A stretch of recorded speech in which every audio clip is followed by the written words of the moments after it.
Hi, this is Rabbi David Katz broadcasting to you live with another Torah nugget from Jerusalem.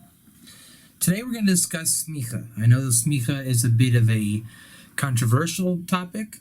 It's a largely misunderstood topic and just a largely unknown in most of the non-Jewish world and even in most of the Jewish world. Number one, this little Torah nugget is by no means an exhaustive or authoritative message. It's more of a general background of Semicha today, a little bit of a historical perspective, and I'd like to share with you my Semicha background, just to let people know who I am, where I come from, and how I fit into this world of Semicha meaning rabbinic ordination. Semicha began with Moses being ordained by God, and Moses being told throughout several times in the Torah to ordain Joshua. And that ordaining, as we say in Pirkei Avot, Ethics of the Fathers, created the Masorah. From Joshua, I think, to the elders, to the prophets, I forget the exact order. You can see the first teaching, our Mishnah in Pirkei Avos, all the way through the rabbinic era of the Tanaim as laid out by Pirkei Avos. Now, I don't remember exactly at what point Semicha officially stopped, but the biblical Semicha did come to an end. There were attempts to resurrect Semicha. And again, the exhaustive historical background is not my intention right now. So let's then fast forward from the days of Moses, Joshua, the prophets, the elders, even the rabbis like Hillel and Shammai. Let's go to today, 2019, and Rabbi David Katz is on video, emphasize the word rabbi. What does that mean? It means the following. There is not a biblical Semicha today, therefore I am not a biblical rabbi. Rabbis that are still very authoritative, let's say the Vilna Gaon, very authoritative rabbi. He is a bona fide rabbi. He is not a biblically ordained authoritative rabbi. The biblical ordaining of Semicha ended long before the Vilna Gaon. All the more so, I am not a biblically ordained rabbi. That's the end of the historical perspective. So then what exists today is a rabbinic Semicha. And the rabbinic aspect, it's very loose. It's not a tight-knit organization or application. It more or less means that this budding rabbi, this student wanting to be a rabbi, takes a test, and the rabbi ordaining him, who was ordained by a rabbi, asserts and attests that this student is qualified either to learn or to teach or to understand rabbinic texts. That is Semicha. So now, what I want to focus on is the controversy around the Semicha ordination of Rabbi Zalman Nehemiah Goldberg, of which I have Semicha, and compare and contrast that, for example, because there are many Semichas. Basically, anyone who has a rabbi, that their rabbi has any stature. I know Rav Shlomo Karlebach gave Semicha. I know Rav Moshe Feinstein gave Semicha. Rav Soloveitchik gave Semicha. Many great rabbis have given Semicha. What the Semicha means in terms of weight, to have a Semicha from Rav Shlomo Karlebach, Rav Moshe Feinstein, Rav Soloveitchik, that's a different issue. But let's focus now on Rav Zalman Nehemiah Goldberg, as many rabbis today have Semicha from him, and something called the Rabbanut Semicha, one that I don't have. In the yeshiva world, it is largely frowned upon to have Semicha from the Rabbanut. I'm not against it. There are many that are against it. And the reason why they're against it is largely political. But what a Semicha from Rabbanut will get you is a government community rabbi job. Let's say there's a new Israeli development that opens up in the Golan. We'll call it Moshav Yeshua, Moshav Joshua. And a Moshav Yeshua, they need a community rabbi for the shul and for this budding community. And for whatever it's worth, the state of Israel recognizes this moshav, and I get the job. I'm a paid rabbi. I'm a community rabbi, and I generally come with 7 smichas. I forget exactly what they are. What is it? It's Shabbos, Isser Veheter, which is Kashrut, Nida, the Mila, Geris, Erevin, 6, maybe Mikvaos, which is 7, give or take. I have to know like how to set up an Erev, how to understand family purity, Kashrut, Shabbos. I have to know what the community needs, and then I am a paid community rabbi. And the tests are very intense, they're very difficult, and they require a lot of memorization, and they are taken on the spot. I mean, they're not a take-home test. I don't know if it's still this way, but it used to be that Rav Zalman Nechemia Goldberg himself wrote the test for the Rabbanut Smicha. To become a chief rabbi of a city or of Israel, you have to have Rabbanut Smicha. I don't know if you have to, but I think it's I forget if there was a controversy of one of the rabbis if they had it or not.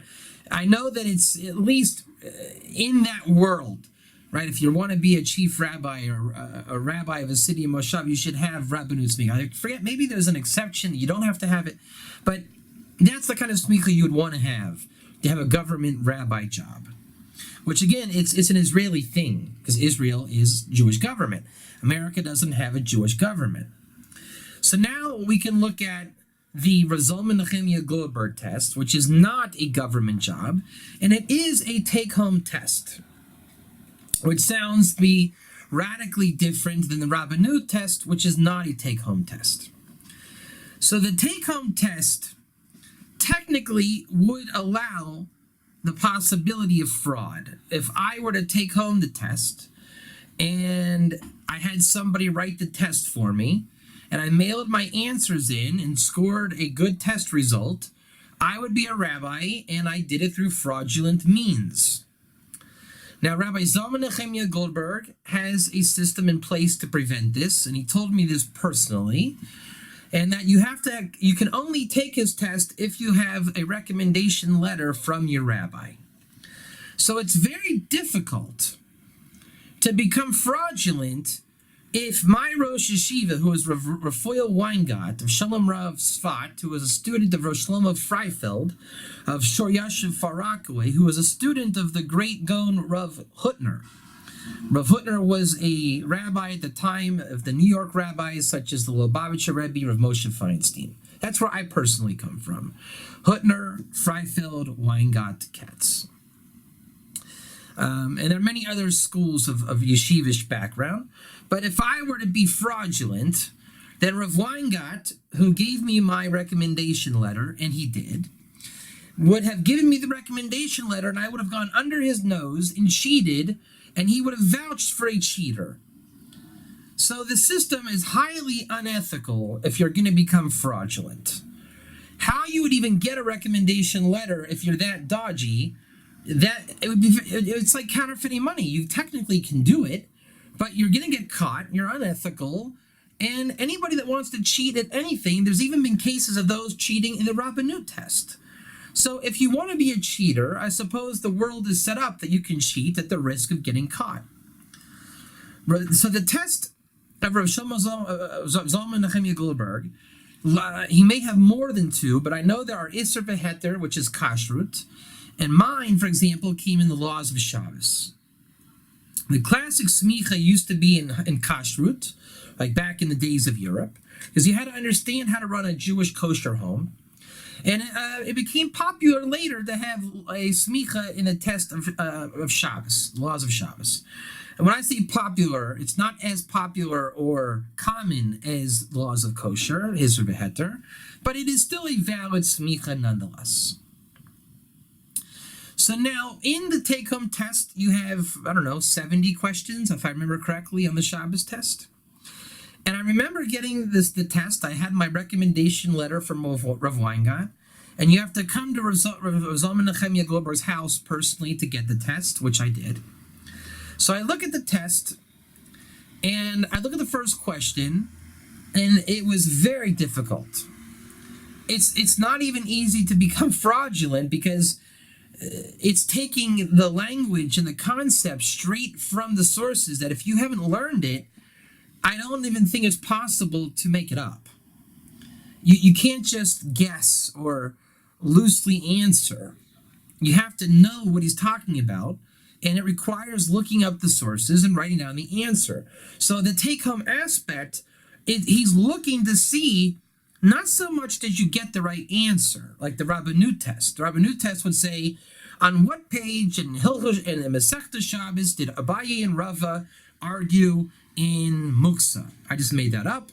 But let's say that's a question. Then you would say page 77a. I memorized it. I know the Gemara. There's your answer. Rav Zalman Nechemia Goldberg's test wants to say, can you carry on Shabbos a rock in your pocket that you forgot to take out of your pocket? If you found the rock in your pocket, what should you do? Da, da, da, da. And you would have to look it up and then go into the source. So you have to know where it's at, find it, learn it, and then write down on the test. He's looking for, do you know where it's at? And did you open the book? And are you capable and competent enough to look it up, open a book, and write down the answer? Whereas the Rabbanut doesn't even care if you looked it up. You maybe just bought the book that tells you all the questions on the test.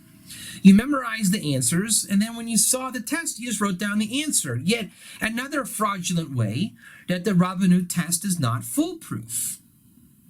One is based on memorization. The other is based on looking it up.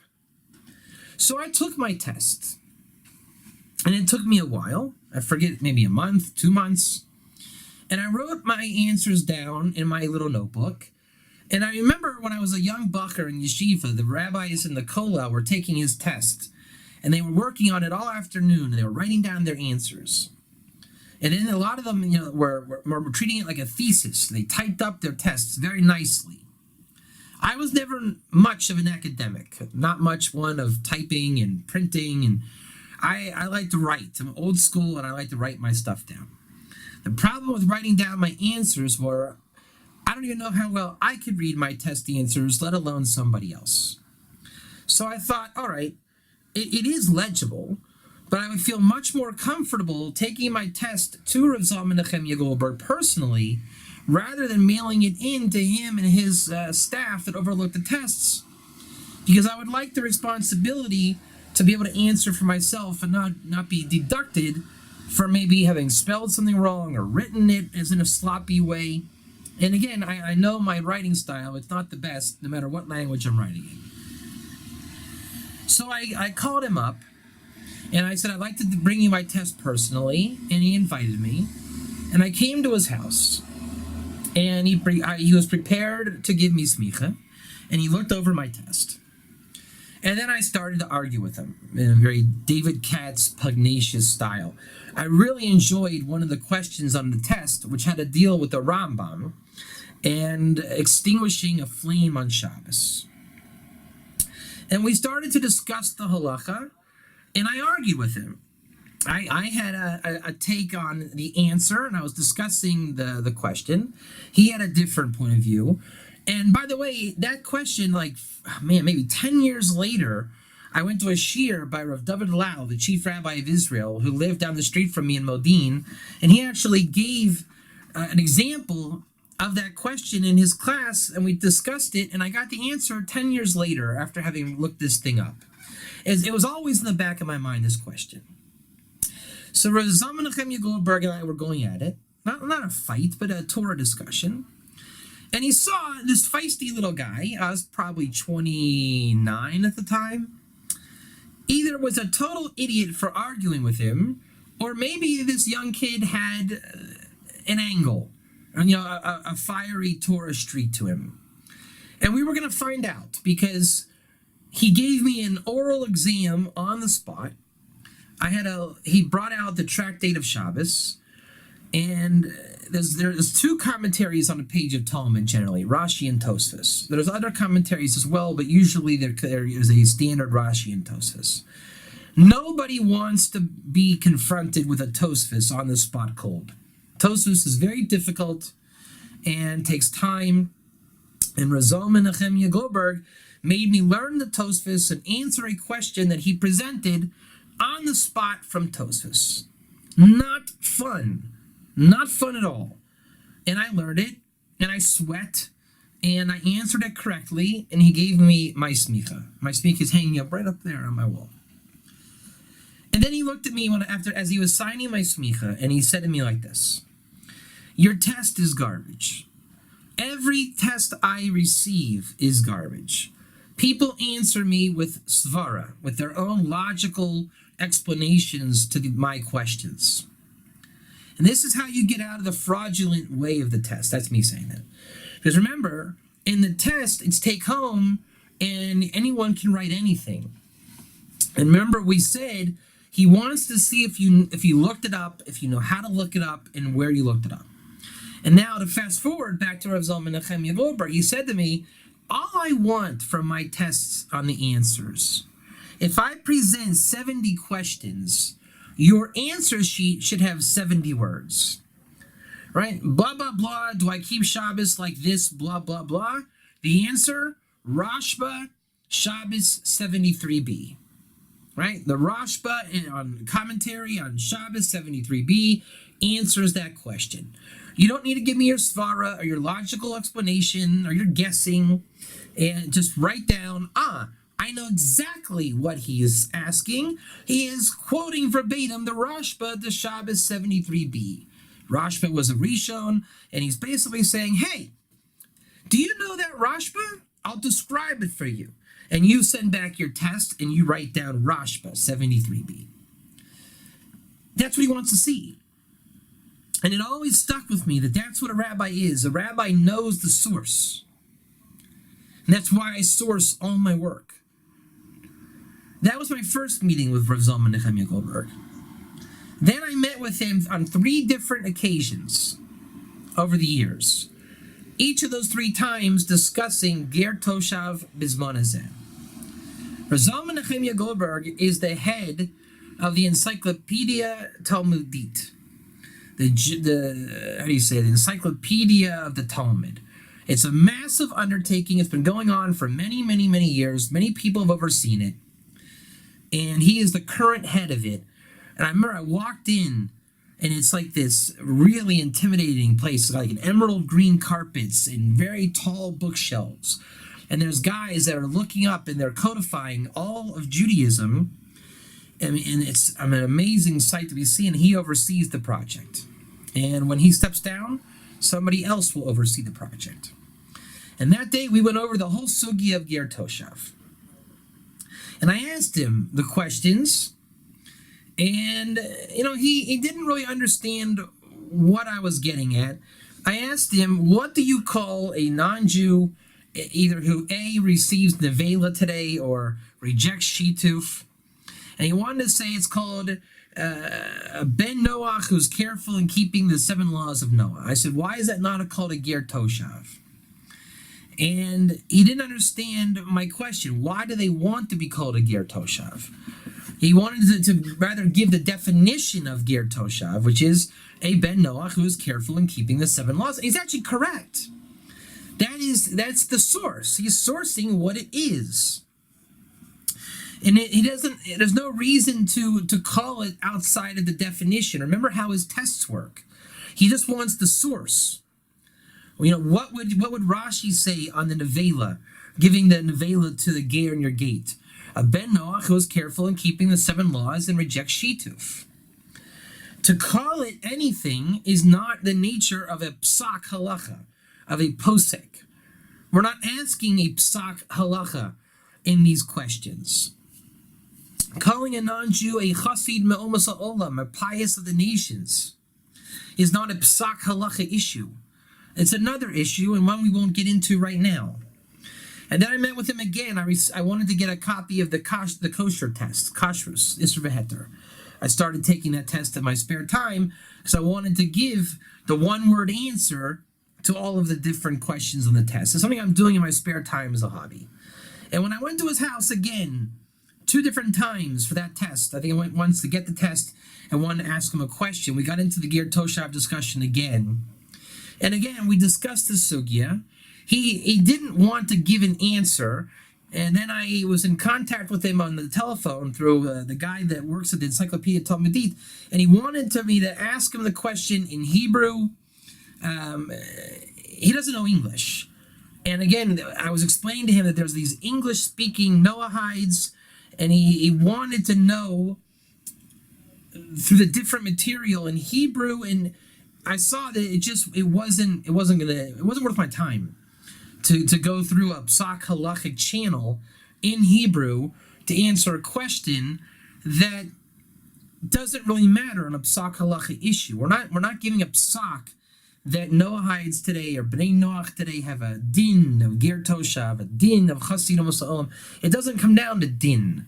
So I saw that he was not the right person to go to. Nonetheless, we did discuss the ger toshav sugya in depth. And we learned it together.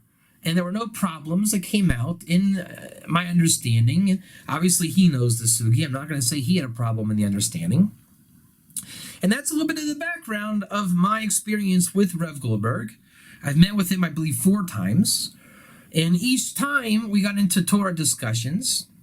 And not only did I get smicha that way, and I was tested orally at that time, but if I would have come at him, and he had my smicha on file, and I start saying things like, that are radical, against the halacha.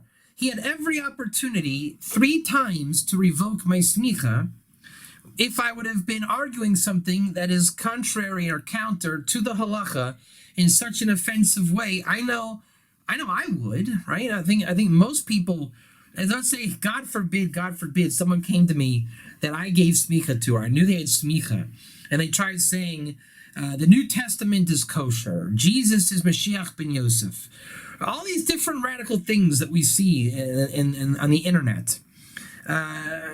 Whatever it is, I'm giving you some really radical ones, and then I would expect to keep my smicha. I would not expect to keep my smicha if I said things like that. And hopefully the rabbis giving smicha would have the integrity to revoke smicha if somebody came with something as radical as the New Testament is part of the Jewish Masorah, which we clearly know it is not. Now, rabbis will disagree and they will argue, but what we've learned from this is that Zalman Nechemia Goldberg, whether he agreed with me exactly or not, he did not state in the outspoken sense that he disagreed with anything I said. And I walked out 3 times with my smicha still very much intact. And I discussed with him the nature of the ger machlokis that was going on in the internet about 2 years ago with somebody who had claimed to have had smicha from Zalman Nechemia Goldberg. And he didn't recall having given that person smicha, but he told me he does not give smicha unless that person had a recommendation letter. So anybody that has smicha from Zalman Nechemia Goldberg, the first question you should ask is, who was your recommendation letter rabbi? Mine was Rav Rafoya Weingart of Sfas, Rosh Yeshiva of Shalom Rav, who was my Rosh Yeshiva and Rosh Kollel for over 10 years. Again, a lot of people on the internet claim to have smicha from Rav Goldberg, and rather than asking or suggesting that they're fraudulent, ask them who their referring rabbi was. And then you can ask that referring rabbi, A, did you refer to this person? B, do you trust that they took the test in a legitimate fashion? Rav Weingart saw me taking the test every day in the Beis Medrash for all that time, and we even had a celebration in the Beis Medrash when I came back with ordination. That's a little bit of my personal story and journey. With smicha, being a rabbi, Rav Zalman Nechemia Goldberg, a little bit what the rabbanut is. I would like to take the rabbanut smicha also in my spare time, just because I'm a big fan of the Hilchos Shabbos. I teach Hilchos Shabbos in Yeshivat Migdal Torah in Modin, which is a gap year modern Orthodox yeshiva. I've been teaching that class. This will be my 4th year, I believe. I think starting this semester will be my 4th year teaching Hilchos Shabbos. It's a big passion of mine. Just as much as I teach Ger Toshav, I love teaching Hilchos Shabbos. And it began not only with my Semicha ordination from Rav Goldberg, but I saw as a yeshiva bacher, I had a tremendous bracha in my learning when I started to become oisik, involved in the laws of Shabbos on a daily level, because it's obvious and logical, right? Shabbos comes every week, and you have to know how to keep Shabbos. And the more that I strengthen my knowledge of Shabbos, I find that my Shabboses become much more profound and just according to the spirit of Shabbos. And again, so that's my journey in Hilchos Shabbos, becoming a rabbi in Hilchos Shabbos, teaching Hilchos Shabbos. My Ger Toshav work actually was born from Hilchos Shabbos. I always wondered about the Shabbos Goy and when a Shabbos Goy can do work for a Jew on Shabbos. And those laws were never clear to me. And then when I got into the Ger Toshav, it was always the Gentile in Shabbos halacha that just never seemed clear. And so remember how my work with the Noahites began was the question, can we, the Noahites, keep Shabbos? And as a Shabbos rabbi, I took the question very seriously and looked it up, and quickly I found out that the verse in Shemos 20:10, rest the ger on your gate, which is known as either the Ger Tzedek or the Ger Toshav, depending on which commentary you go by. If it's a Ger Tzedek, it's the Eved Kanani, as per Yavamas 48b. If it's the Ger Toshav, that was the question. Who is and what is a Ger Toshav? And such, from that, my work in Ger and Shabbos kind of merged into what I have become involved in teaching today, which is the laws of Shabbos and the inyanim, rather than the halachas, the inyanim of the Ger Toshav Bizman Hazeh. So that's all for now. I hope you've enjoyed this Torah Nugget live from Jerusalem. If you'd like to join us for open discussions on these topics and more, please PM me on Facebook or email me at soulmazel@gmail.com. And join us at getsoulstrong.com, 5 to 6 a.m., Sunday through Thursday, Israel time. You can't get in through getsoulstrong.com if you're not a member. But if you, again, PM me or email me, I'll be glad to share with you the free link to the open room every morning, 5 to 6 a.m., Israel time, Sunday through Thursday, where we discuss all things Ger Toshav, Bizman Hazeh, Torah matters, anything that we want to talk about that people are interested in and that I have something to say about, which again, matters of Ger Toshav and Noahide are the hot topics these days.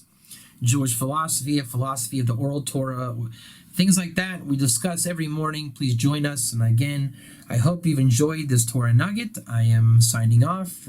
Rabbi David Katz, live from Jerusalem.